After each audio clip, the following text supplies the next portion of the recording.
ఈరోజు మీకు చికెన్ పలావ్ సింపుల్గా ఎలా చేయాలో చేస్తాను, చూసేయండి. ముందుగా అందరికీ హాయ్ అండి. అందరు ఎలా ఉన్నారు? నేనైతే బాగున్నాను.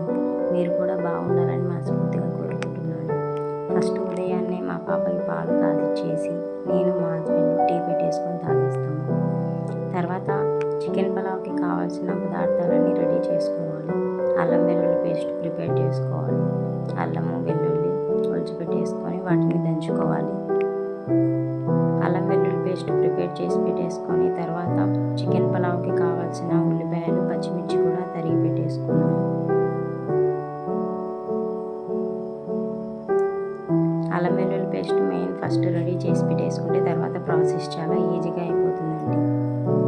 మెయిన్ దానికి కావాల్సిన ఇంగ్రీడియంట్స్ని ఫస్ట్ ప్రిపేర్ చేసి పెట్టేసుకోవాలి. తర్వాత చికెన్ని కడిగి అల్లం వెల్లుల్లి పేస్ట్ అయితే రెడీ అయిపోయిందండి. అల్లం వెల్లుల్లి పేస్ట్ రెడీ అయిన తర్వాత నెక్స్ట్ ప్రాసెస్ మీకు చెప్తాను, క్లియర్గా చూడండి. చాలా సింపుల్గా చేసుకోవచ్చు. ఇంత సింపుల్ అనిపిస్తుంది మీకే. ఇప్పుడు చికెన్ని పసుపు ఉప్పు వేసి కడుక్కోవాలండి. ఇప్పుడు నేనైతే పసుపు ఉప్పు వేసి నీట్గా కడిగి 2-3 సార్లు బాగా కడుక్కోండి. బాగా కడిగిన తర్వాత మళ్ళీ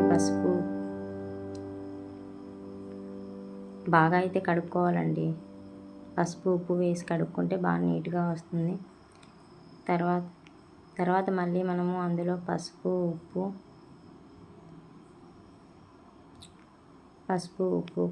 మామూలుగా ఇంగ్రీడియంట్స్ అన్నీ వేసుకోవాలి. పసుపు ఉప్పు కారము ధనియాల పొడి. నేనైతే ఇప్పుడు మొత్తం అన్నీ ఒకేసారి వేయనండి. ఇప్పుడు చికెన్కి సరిపడా అంతా వేసుకుంటాను. మళ్ళీ ఎక్కువ వేస్తే చికెన్కి ఎక్కువ ఉప్పు పట్టేసే అవకాశం ఉంటుంది. అందుకే చూసేసుకోండి. తగినంత ఉప్పు పసుపు ఉప్పు కారం అన్నీ వేసేసుకొని అల్లం వెల్లుల్లి పేస్ట్ ప్రిపేర్ చేసుకున్నాం కదా, అల్లం వెల్లుల్లి పేస్ట్ కూడా వేసి మ్యాగ్నేట్ చేసి పెట్టేసుకోవాలి. ఒక 1/2 అవర్ అన్నా మ్యాగ్నేట్ చేసి పెట్టుకుంటే చికెన్కి బాగా పడుతుంది మసాలా అంతా.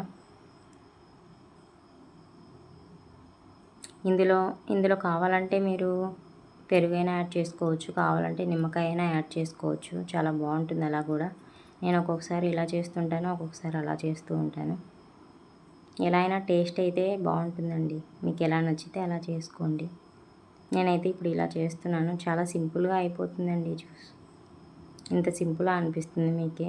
బ్యాచిలర్స్ కూడా చాలా ఈజీగా చేసేసుకోవచ్చు, అంత సింపుల్గా ఉంటుంది. ఫస్ట్ అయితే ఇలా చికెన్ని మ్యాగ్నేట్ చేసి పెట్టేసుకొని తర్వాత మనము బియ్యం కూడా నానబెట్టేసుకోవాలి. నేనైతే 2 గ్లాస్ రైస్ తీసుకుంటున్నాను.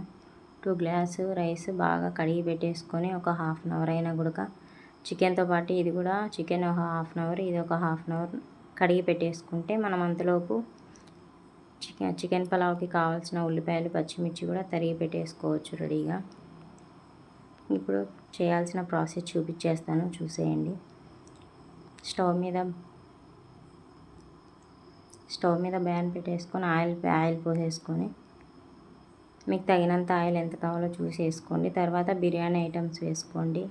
దాల్చిన చెక్క లవంగ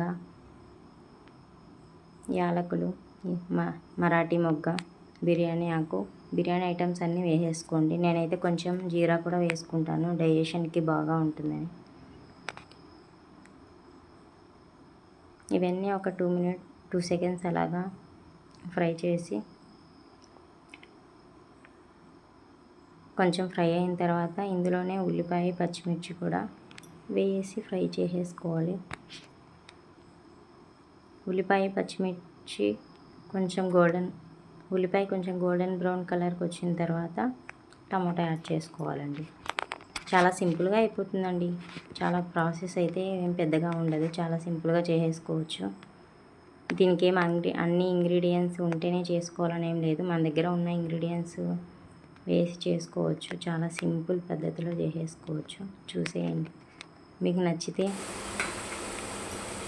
నా ఛానల్ని సబ్స్క్రైబ్ చేసుకొని నెక్స్ట్ ఎలాంటి వీడియోస్ కావాలన్నా కామెంట్ చేయండి, లైక్ చేసి షేర్ చేయండి. నా ఫస్ట్ ఛానల్ ఏదన్నా కొంచెం మిస్టేక్స్ ఉన్నా కూడా కొంచెం కామెంట్లో చెప్పండి. నెక్స్ట్ వీడియోలో ఇంప్రూవ్ చేసుకోవడానికి ట్రై చేస్తాను. చూడండి, ప్రాసెస్ అయితే చాలా సింపుల్గా ఉంటుంది. ఉల్లిపాయలు కొంచెం గోల్డెన్ బ్రౌన్కి అయిన తర్వాత కొంచెం అల్లం వెల్లుల్లి పేస్ట్ ఆల్రెడీ మసాలా చికెన్ మ్యాగ్నేట్ చేసేటప్పుడు వేసాం కాబట్టి కొంచెం చూసి వేసుకోండి, కొంచెం తక్కువ.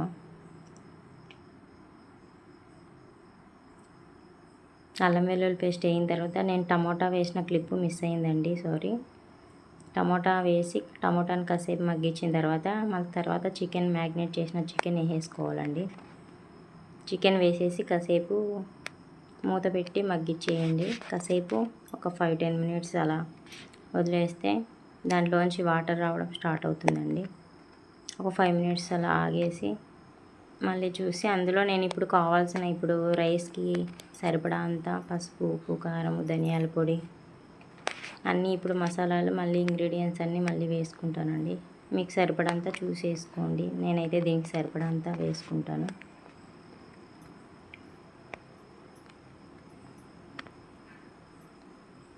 చాలా పెద్ద ప్రాసెస్ ఏం లేదండి, చాలా సింపుల్గా చేసేసుకోవచ్చు. ఫస్టే మొత్తం మసాలాలన్నీ అయితే నేను వేయనండి, ఎందుకంటే చికెన్కి ఎక్కువ పట్టేస్తుంది అనేసి. ఇప్పుడు ఇంకా రైస్కి సరిపడా అంతా వేసేసుకొని మళ్ళీ ఒకసారి కలిపి పెట్టేసుకోండి. ఇప్పుడైతే మీకు మా పాపను చూపిస్తాను చూడండి, బయట ఆడుకుంటుంది.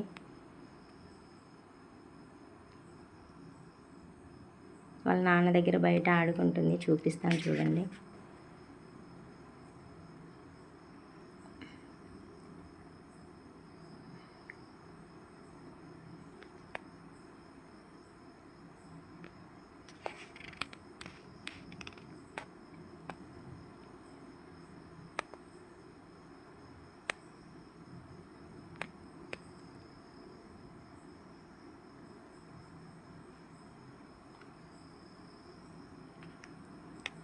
ఇక్కడ నేను హాయ్ చెప్పమని అడిగితే హాయ్ చెప్తుందండి. ఏం చేస్తున్నావు అని అడిగితే నువ్వేం చేస్తున్నావు అని నన్నే ఇమిటేట్ చేస్తుంది చూడండి.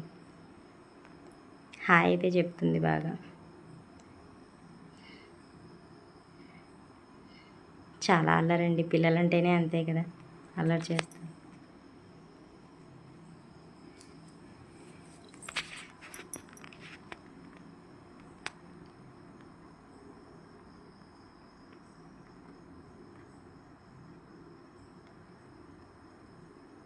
చూడండి ఇప్పుడు చికెన్ చూపించేస్తాను చూడండి. చికెన్లో వాటర్ వచ్చేసాయి బాగా.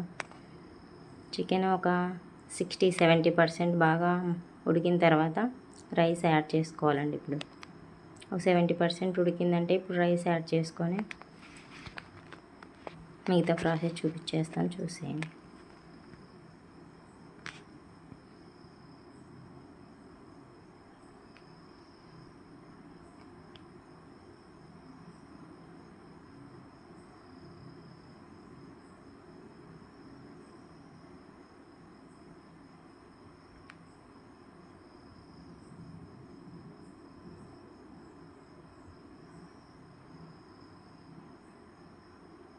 ఇది నా యూట్యూబ్ ఛానల్లో నా ఫస్ట్ లాంగ్ వీడియో అండి.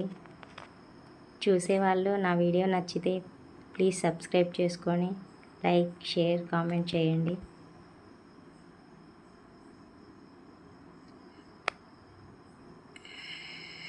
మీరు చేసే కామెంటు నా వీడియోస్ని ఇంకా ఇంప్రూవ్ చేసుకోవడానికి అవకాశం ఉంటుందండి. మీకు ఎలాంటి వీడియోస్ కావాలో కూడా చెప్పండి, ట్రై చేస్తాను అలాంటివి చేయడానికి.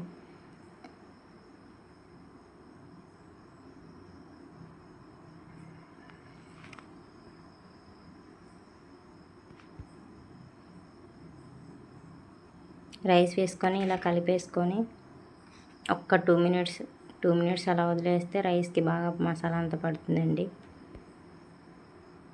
మీరు ఇంకా రైస్ ఎంత తీసుకున్నారో దానికి తగ్గట్టుగా వాటర్ యాడ్ చేసుకోవాలండి. నేనైతే 2 గ్లాసెస్ రైస్ తీసుకున్నాను కాబట్టి 1 గ్లాస్కి 1.5, మామూలుగా అయితే కొత్త బియ్యం అయితే 1 గ్లాస్కి 1.5 గ్లాస్ వేసుకోవాలండి.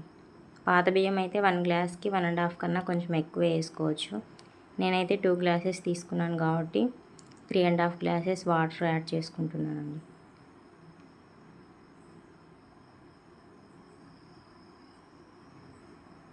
మీ రైస్ని బట్టి మీరు వాటర్ యాడ్ చేసుకోండి. ఇప్పుడు దీనికి సరిపడా అంతా ఉప్పు చూసుకొని వాటర్ కొంచెం ఉప్పు ఎక్కువ అనిపించాలండి. కొంచెం ఉప్పు ఎక్కువ అనిపిస్తే అప్పుడు రైస్కి కరెక్ట్గా సరిపోతుందండి. చెక్ చేసుకొని సాల్ట్ యాడ్ చేసుకోండి. చూడండి అయిపోయింది. ఇంకా చాలా బాగుంటుందండి టేస్ట్. నా దగ్గర కొత్తిమీర లేదు. కొత్తిమీర ఉంటే మీ దగ్గర వేసుకోండి. కొత్తిమీర లేకపోయినా టేస్ట్ అయితే బాగుంటుందండి. ఆ ఫ్లేవర్ ఒకటి తెలియదు అంతే, మిగతా టేస్ట్ అంతా బాగుంటుందండి. నా వీడియో నచ్చితే ప్లీజ్ లైక్, షేర్, కామెంట్ చేయండి. నా వీడియో ఇప్పటివరకు చూసిన వాళ్ళకి థ్యాంక్ యూ సో మచ్ అండి.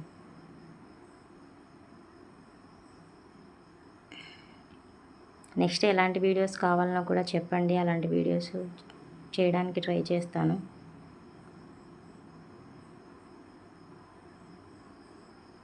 మళ్ళీ నెక్స్ట్ వీడియోలో కలుద్దామండి.